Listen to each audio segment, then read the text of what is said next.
Okay, so we're going to get started now. I know you've got kids waiting for the program, so thanks for that. So today we're going to start with a story about Skye. And I don't know if all of you remember, but we're doing this in celebration of World Migratory Bird Day. So you might not have noticed, but what we've been doing is we've been working our way through the species on our World Migratory Bird Day 2020 poster, which talks about how birds connect our world. And certainly, you know, we're connected all over the country with participants from Illinois and Canada and all across the United States. And then we have a special separate session of this book program for Spanish speakers. So we're connecting people all over the US or other countries where they speak Spanish, as well as in Mexico and Central and South America. So today's story is about Skye, which is an Arctic tern. And if you can look on the poster, and as always, you can put this in the chat box, which one is the Arctic tern? Can you tell me where that is? Where's the Arctic tern? All right, we've got Pranjal knows where it is. You got it right, Pranjal. I'm going to wait and see if we get some answers from anybody else. All right, Ella's got it right. The Rojas family has an idea, but it's not quite right, but you're right, it's a very similar looking species. So the correct species is, oop, it didn't click, there we go, is this one. Now someone said the bird over here, and they do look very similar. This is actually a flycatcher that lives in South America, and it does look very similar. It's white with a dark head and a forked tail, but this is our Arctic tern. This is a really long distance migrant, and that's what we're going to be learning about today. So good job, everybody. And yeah, that's a confusing one. So today we're going to talk about Arctic terns. We're going to learn about life cycles of migratory birds.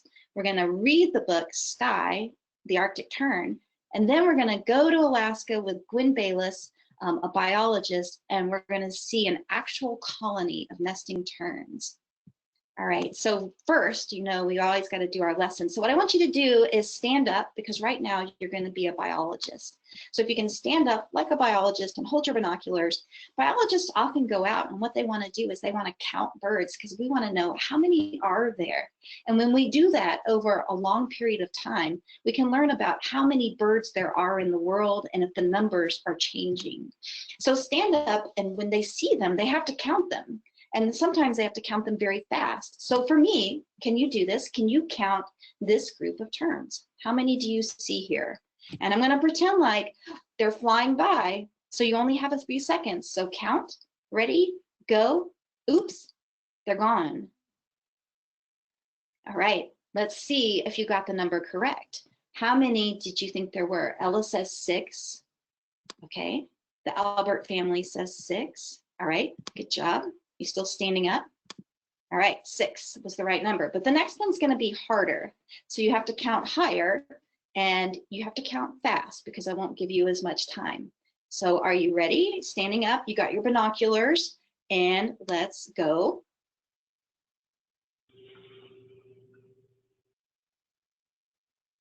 All right, they've gone. How many did you think you had there? I've got 10, 9, 9, 9, 9, 9, 9. All right, got a lot of guesses here. This is what a biologist has to do, and sometimes it's super hard because birds fly really fast, and sometimes there's a lot of them. So what do you do? And how can you tell which ones? So there's at least 9 flying, but what about those little things on the water? Are those also terns? They could be. So you could have 11 here. But of course, a good biologist will only put down the number that they're very, very sure of, because we don't want to change the numbers of birds that might be. So good job. This is what a biologist like Gwen is doing. So now let's talk about the life cycle of a migratory bird. So what is migration? Who can tell me what is migration?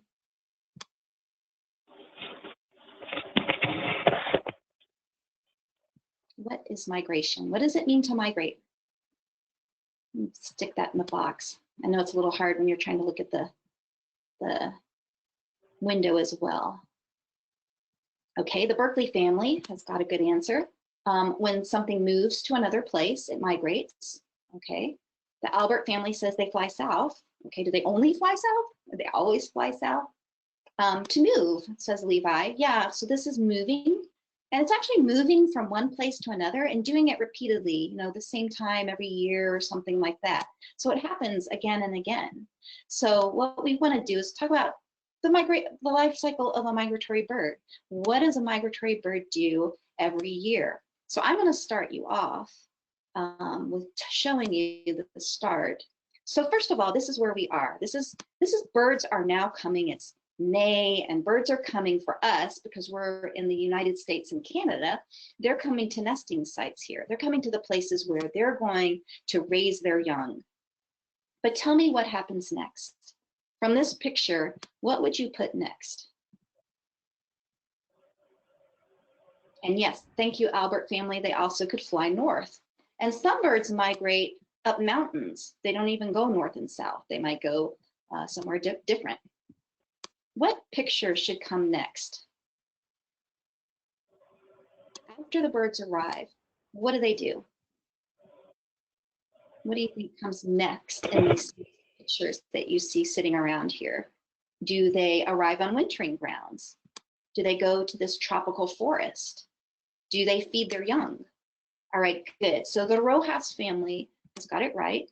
They're gonna nest and they're gonna find a mate and they're gonna nest and they're gonna lay eggs. Good job, Rojas family. And what comes next after that?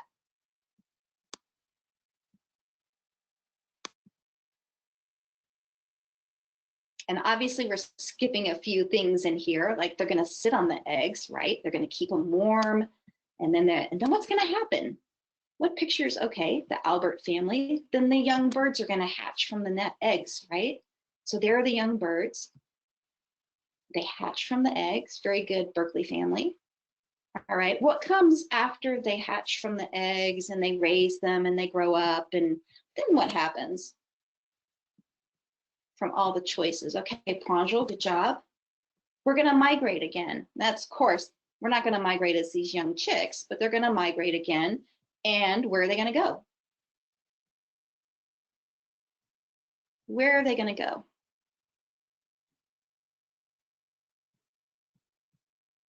They're gonna go to the places where they don't nest. And it's not, okay, Sophia, good job. They're gonna go to wintering sites.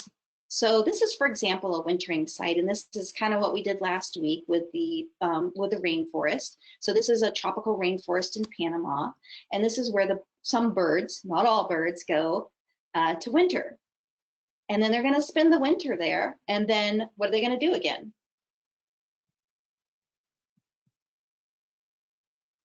After they spend the winter, yes, exactly, they're gonna migrate again. So here they take off again.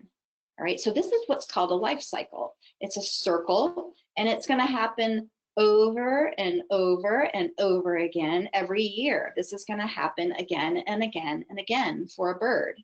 Now let's go to the Arctic tern. Let's make this a little harder. You can see that I've added some arrows, and I'm gonna do the same thing. I'm gonna start, because we're gonna start today after we read our book, we're gonna go to Alaska. And the Arctic terns have already arrived at their nesting sites in Alaska. Okay, so what are they gonna do next? And I've added a few things. All right, the ratlet family says they're gonna find a mate. That's called courtship. It's like dating for birds. So they're gonna court, find a mate. And then what are they gonna do? All right, good for the Albert family. They're gonna nest and they're gonna lay eggs. And then the terns are gonna sit on those eggs because they keep them warm. They've got this little place on their bellies called a brood patch. It gets really hot and they can sit on the eggs and keep it really warm. Okay, thanks to everyone who said they're gonna lay the eggs. And then I've already got a next answer that they're gonna have their chicks. And aren't they cute?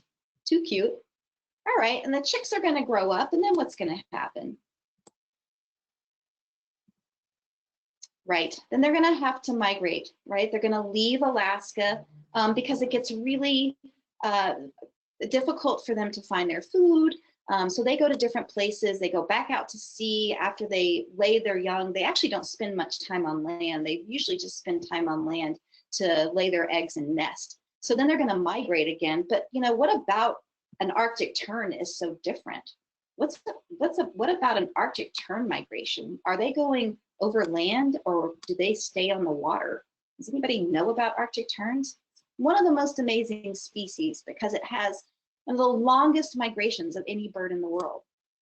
And so what it does is it migrates over water and then it goes from Alaska all the way down to Antarctica. So it goes so far away before then it starts to migrate again north up to Alaska. It's a huge migration and we're going to let Gwen tell us about that a little bit later. So very good if you got this life cycle of a bird.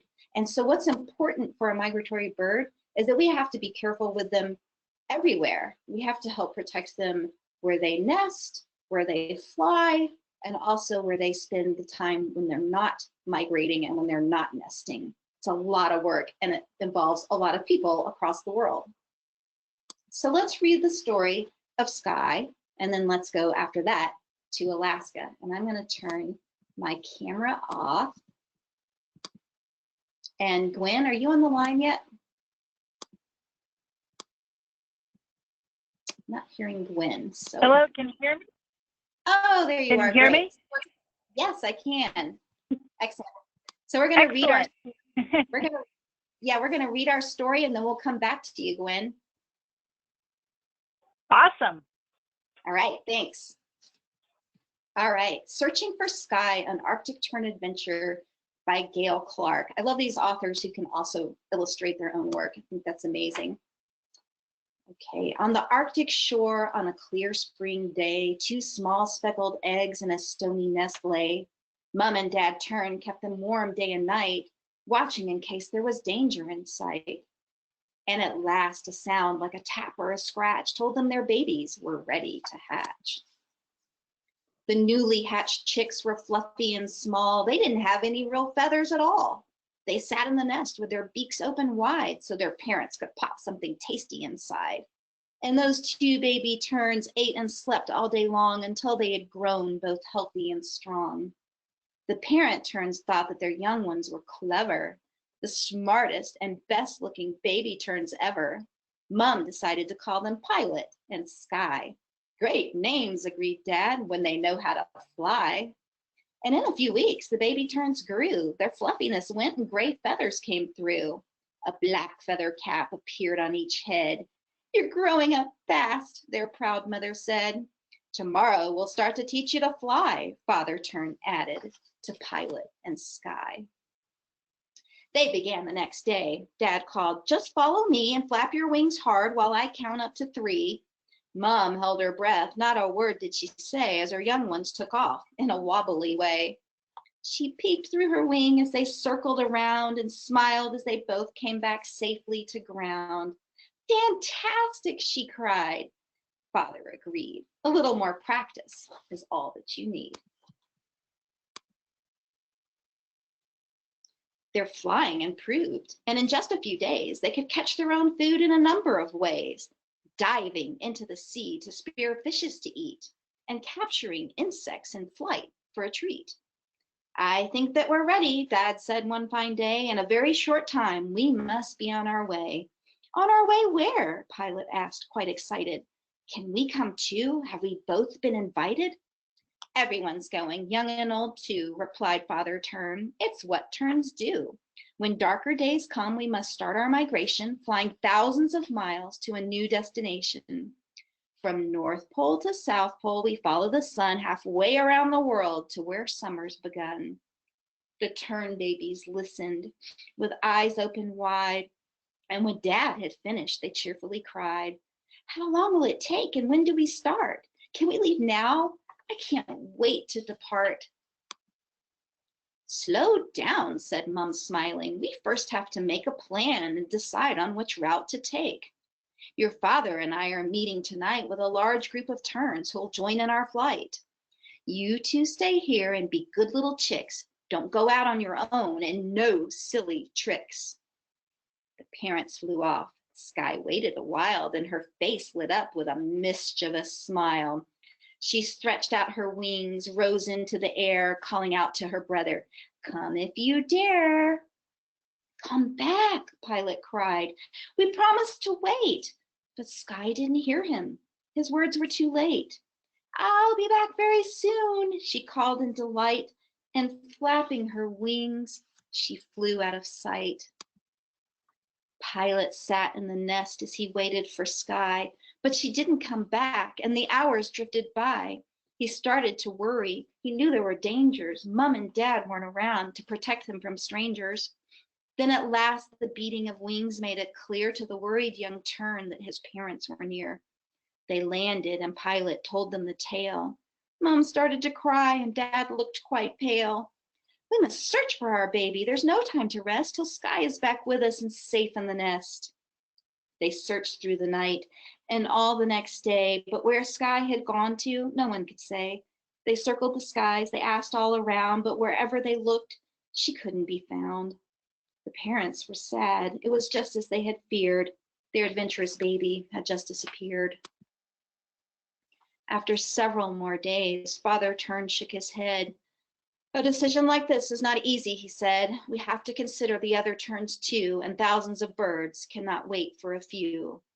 "But what about Skye?" Pilot cried in dismay. "We can't leave her here. She won't find the way." The tears filled his eyes and ran down his beak as Mom looked on sadly, unable to speak. "Perhaps," Dad continued, "Skye has been found by a flock that's already Antarctica bound. If she's gone with them, there might be a way for our family to be reunited one day. We must keep up our spirits and hope for the best, letting luck and good fortune take care of the rest." Summer came to an end. The terns knew they must go before the arrival of ice, sleet, and snow. The long journey south would take 90 days. There was no time to waste on further delays. They were ready to go. They had made preparations. It was time for the longest of all bird migrations. Leaving the Arctic Circle, they'd fly for hundreds of miles, day and night through the sky, till hungry, exhausted, and ready to drop, they'd reach the Antarctic, and there they would stop. And for 3 summer months, the terns would remain before heading back to the Arctic again. Terns make this marathon journey each year, so throughout their lives, it will soon become clear they fly thousands of miles. How many? Don't swoon. More than 3 times the distance from Earth to the moon, seeing more daylight hours from the time of their birth than all other creatures that live on the Earth. The day for departure had finally come. The cold air was filled with a low whirring hum, and as beating their wings, they rose into the sky, and the terns waved the Arctic a cheerful goodbye. "Stay close to us, Pilot," were Dad's kindly words. "We'll protect you from dangers and unfriendly birds. Don't stray from the group. Stay well within sight on your very first marathon pole-to-pole flight." "I will," Pilot answered, his voice not quite steady, whispering softly, "I hope that I'm ready."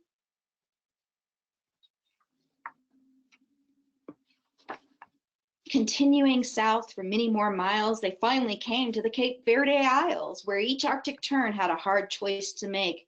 Which of the 2 routes should it take? Half of the group would continue to fly down the African coast, while the others would try to cross the Atlantic and fly farther still, as they followed the eastern coast of Brazil, till all of the terns joined together once more, coming safely to land on Antarctica's shore. On the Weddell Sea ice packs, they happily found a safe summer home and a good hunting ground. "Pilot, we've made it," Mom and Dad gasped as the huge group of terns landed safely at last. "Our marathon flight is now over and done. You are such a brave tern. We're so proud of you, son." But no answer came, not even a peep. Pilot, exhausted, had fallen asleep. It was now time to rest, and on cold, starry nights, the terns told each other of long-distance flights, of adventures they'd had, of dangers they'd seen, of routes they had chosen, of places they'd been. Then Pilot's mom, with a tear in her eye, told them the story of how they'd lost Skye. All the terns, young and old too, said how sorry they were. It was all they could do. But this isn't quite where our tern story ends. Several days later, one of their friends came to see Mom and Dad because he had heard an incredible tale of a young baby bird. Lost and alone, one night she'd been found by a kind pair of terns when she fell to the ground. She was tired. She was hungry. The pair did their best to give her good food and plenty of rest. Then finally, when she was healthy and strong, they flew from the Arctic and took her along. Could this be Skye, who'd been lost months ago before leaving the Arctic? It just might be so.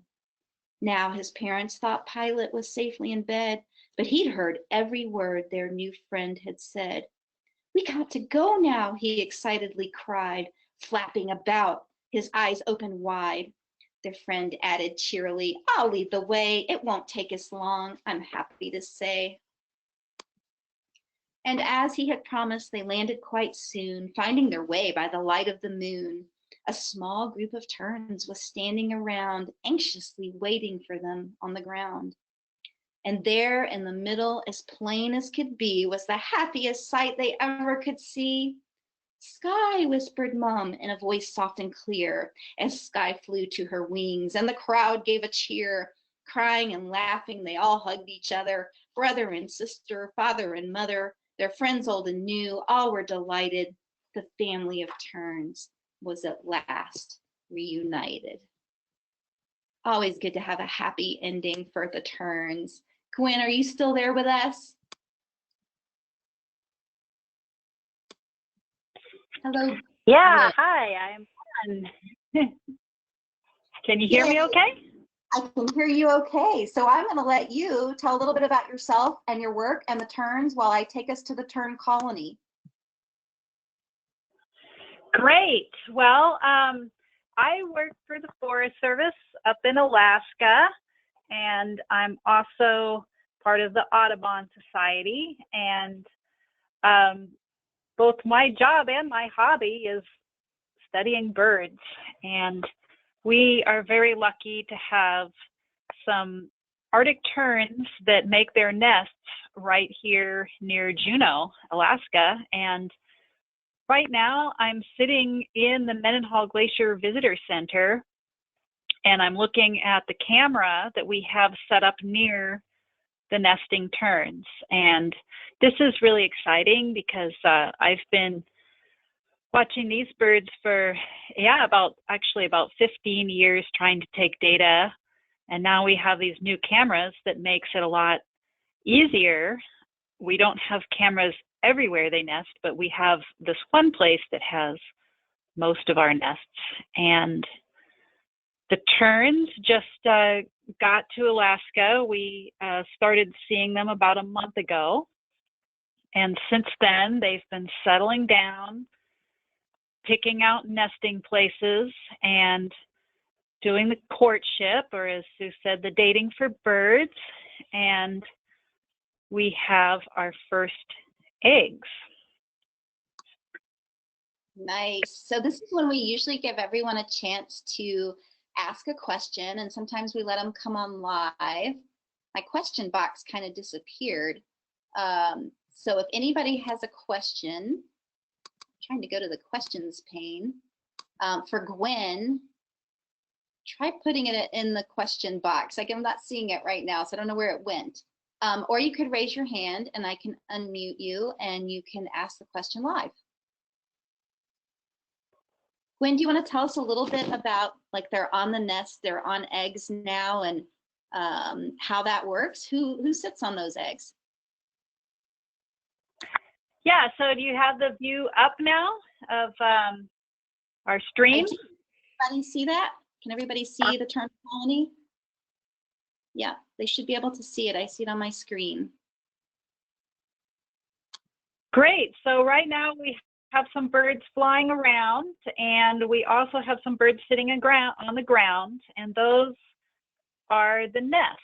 And if the bird is sitting really still, in one place. It's a nest. Sometimes they perch on the ground and they're just hanging out. But if they're kind of hunkered in with maybe their tail up a little bit, sitting pretty still and tight, that's a nest. And both male and female will incubate. And actually right now with the new eggs, it seems like they really want to take turns. You know, you'll see one kind of walking around waiting for its turn. Hello, Gwen. I have Pranjal on the line and he'd like to ask a question. Hello, Gwen. So, first of all, how long have you been studying? Did you hear that, Gwen?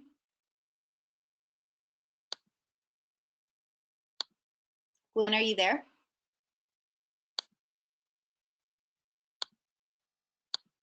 Okay, the question was for Gwen.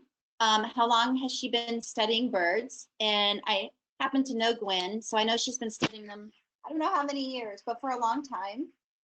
Gwen actually has been working in Alaska on hummingbirds as well as other species. So hopefully she'll be able to get back on. I'm not sure what happened to her. Gwen, you could put something in the chat box. I'm gonna minimize the screen and see if I can find my questions right now, because I can't find your questions. All right, I'm gonna let the Rojas family get on audio and ask a question. So Rojas family, how long do they take from the time they arrive to lay an egg? Oh, that's a very good question. Gwen, are you out there?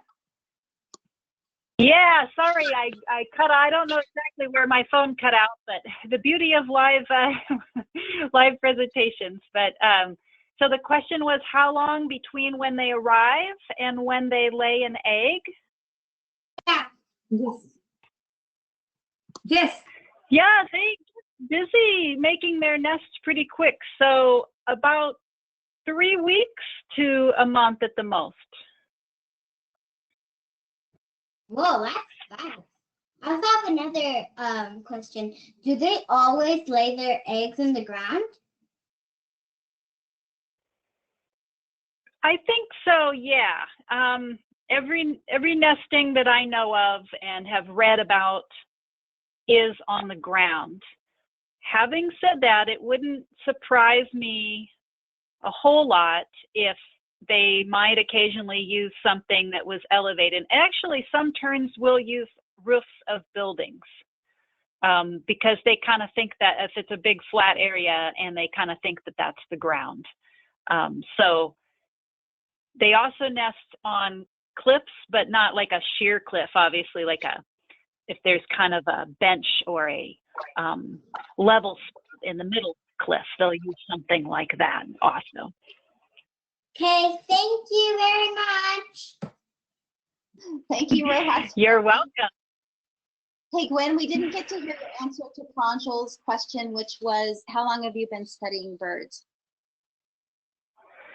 I've been studying birds for about 30 years now. Not necessarily these birds, but being interested in being a bird watcher. Ooh, I started out as a volunteer, taking care of sick and injured wildlife, actually, back when I started college. Wow. You've got some budding biologists here, so I'm going to turn on Levi. Levi, you should be unmuted.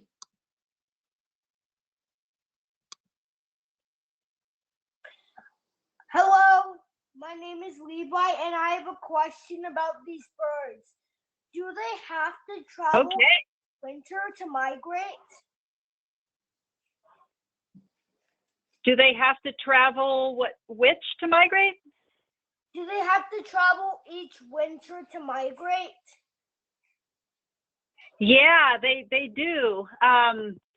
They probably wouldn't survive very well in Alaska in the winter. This lake here would be all frozen, and some of the fish that they eat might be in different places. It's also very cold weather, so you need to eat a lot more. So yeah, I would say they have to migrate, or at least it's certainly part of what they think is best to do, and they all do it.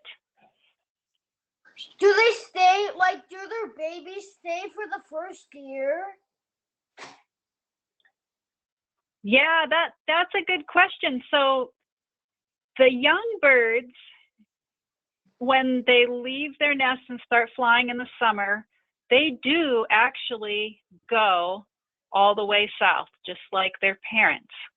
They may take a little bit different route, actually. They may leave a little bit later. They don't necessarily follow them around like you might have heard of with geese or cranes, where they go as a family. They probably don't do that, actually. But they do go down pretty far, maybe all the way to Antarctica or into South America. But what's different about the first year birds, the younger birds that next spring, and sometimes even the next 2 springs, is they may not come all the way back up to Alaska. They might hang out in South America, actually, and eat a little bit because they're not quite mature. They're not quite ready to have their nest until they're a few years old. Thank you. You're welcome. Okay, I'm going to unmute the Nixon Sherrard.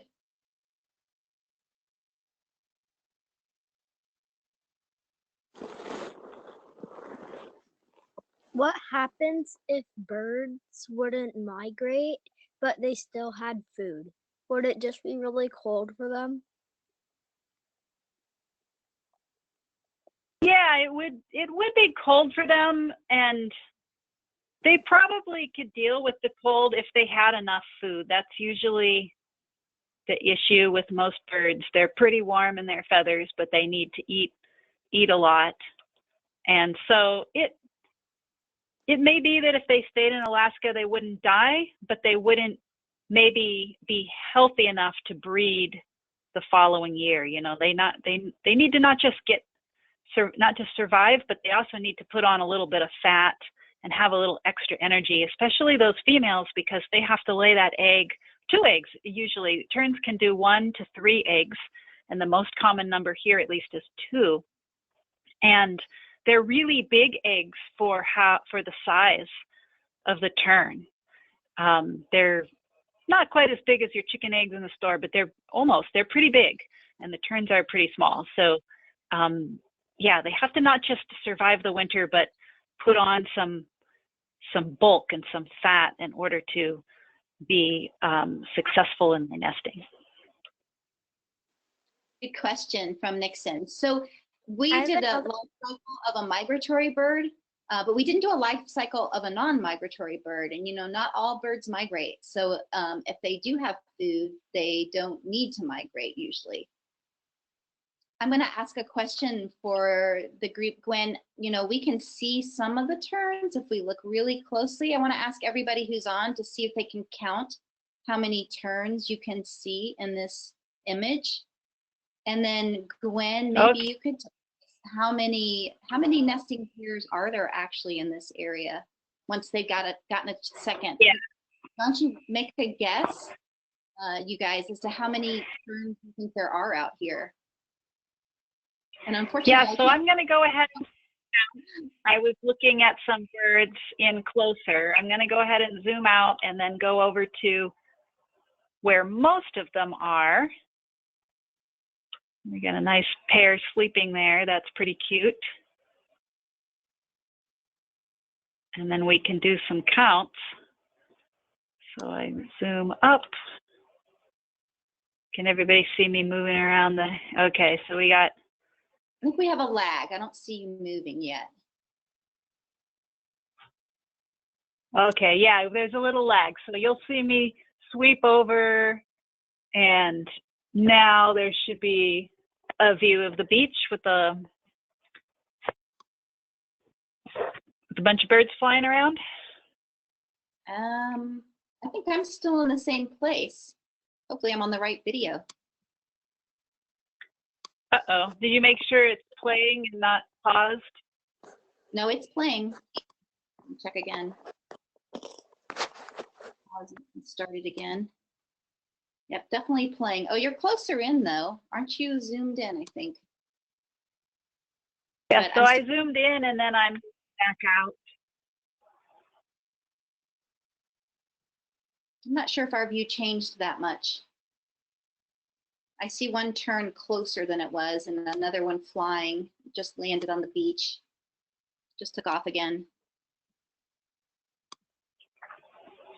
Yeah, so do you see two signs in your view?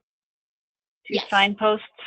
Yeah. Okay, so we're zoomed out. So the terns are actually just really hard to see. So there's one kind of right in the middle of the view, and then you have to look really close to see the rest of them sitting on the ground, and they basically look like just little white specks, but then you can see them start to fly. You see a few shadows going and they're flying around. All right, so I can't see the question box, you guys. I don't know where it went, but if you want to give your answer, I can unmute you if you think you have an idea of how many terns might be out here. And then, okay, Levi wants to go for it. So I'm going to unmute Levi so he can, there, let's see. Levi, where are you? Here you are. All right, Levi, you want to tell us how many you think are there? I'm thinking there could be about 3 or 6, because right now I can see one on the beach that's moving its head, and there's one like in the lake that just took off. So I'm pretty much thinking that there's about 2. Okay. Anybody else have an idea? The Rojas family has their hand up again. You guys want to go for it? I think you can just unmute yourself now. I think there are like 7 of them. They're very, very hidden in the grass. All right, good. Yeah, they are. They're mainly.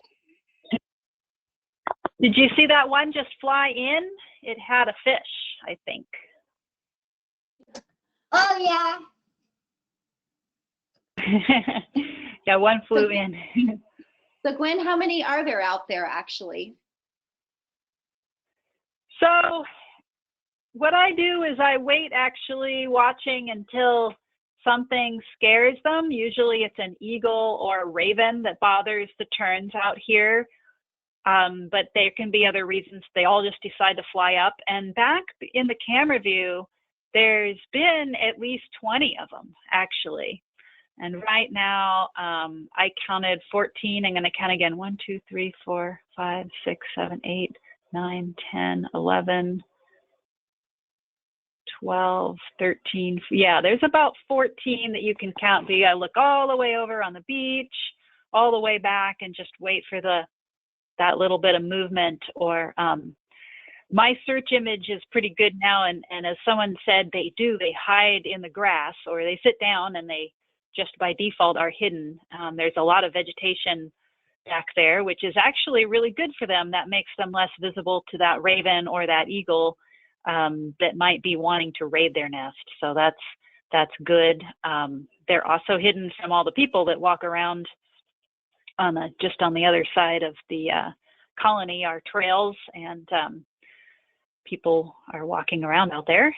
And so yeah, it's a little bit of learning just to see where all of the birds are. But I'm glad you guys saw some of them, and now you're going to continue to see when they fly up. That's the best way to find them. Yeah, and the longer you look, the more you see. It's kind of funny that you do have to kind of figure out what you're looking for. All right. It's kind of like those posters that you see on the wall where it's like, oh, how many wolves do you see or whatever, and you stare and you stare and you see one, and then suddenly you see 2, and then you realize there's like 20 of them. Okay, does anybody else have a question for Gwen before we let her go? We've got one from Nixon. Nixon, you're going to go on and, is that your name? I don't know if that's a parent name or your name, but you can go on and unmute yourself to Nixon Sherrard. Can I tell you about how much I counted? Can you repeat your question? Can I tell you about how much I counted of the birds? Yes, please do. About 12 to 13. Okay, that was a good count. It's hard for us to see it, because I'm showing it through my computer to you from, this camera. So our image is a little difficult to count. Because I just see some like glowing white and black lights from places of some places. Right, right. Well, that's a very good count. That's a very good count. And like Gwen said, she even likes to wait until they all fly up to do the count. Kind of like we started at the beginning when we did our count, when all the birds were in flight. They're a lot easier, of course, to see in the sky. All right, no more questions for Gwen. I'm sorry, I can't see the question box. So if you had a question in the question box, I'm just not seeing it right now. It's somehow disappeared. I don't know where it went. So you'd have to raise your hand and let me unmute you. Rojas family, do you want to ask another question? It's just how can we look up this camera on YouTube? I'm sorry, where is the camera? How can we find this camera view for us to look after? Oh, yes, you certainly can. It's called, it's the U.S. Forest Service Mendenhall Glacier Facebook page. Yeah, so great question. And you guys are actually getting a sneak preview. We're just testing this out. So I'm so glad that you can see it at least a little bit. Those were great counts, by the way, for having a compromised view because it's pretty difficult. But this is going to be public, and maybe I can send something to Sue to let you guys know that may be a new link. But it's going to be probably shared on the Facebook page of where you can click on a YouTube link, and you'll be able to see it. So we're really excited about that, and we hope you all do tune in and take a look at how the nesting season progresses and see these really cool birds. Yeah, and I can definitely share that. And I think you have another question from the Butcher family.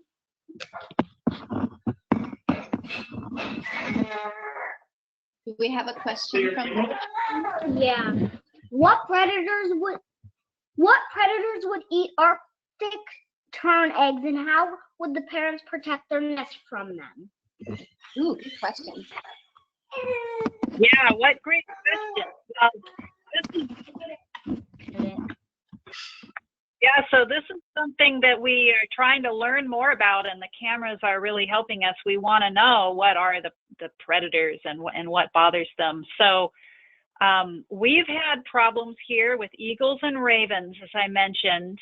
We actually, a couple of years ago, had a wolf come in and get the eggs. And it's pretty cool that a wolf was right by town, but it was very unfortunate for those poor terns that lost their eggs. So it's a lot of different things that are possible.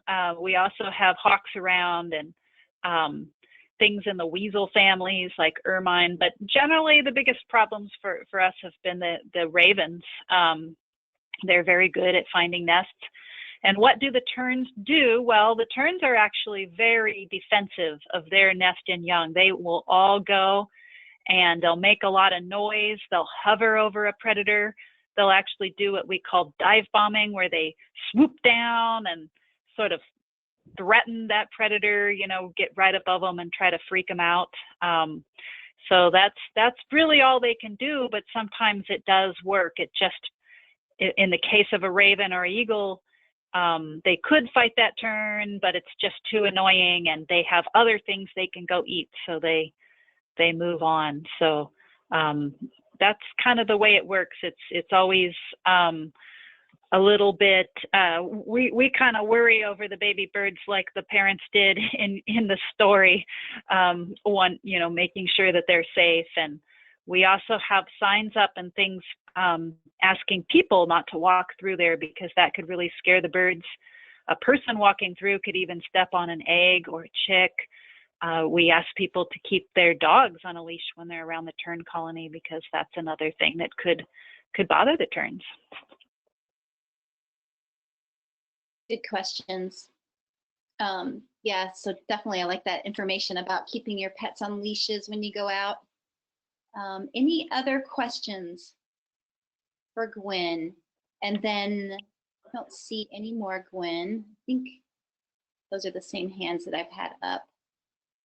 So Gwen, I want to thank you. You guys got a sneak peek, and it was just kind of lucky because Gwen and I were actually chatting about something else when Gwen said, hey, maybe you'd like to share information about our Arctic Tern video cam. And I was like, oh my gosh, we have story time with Arctic Terns this week.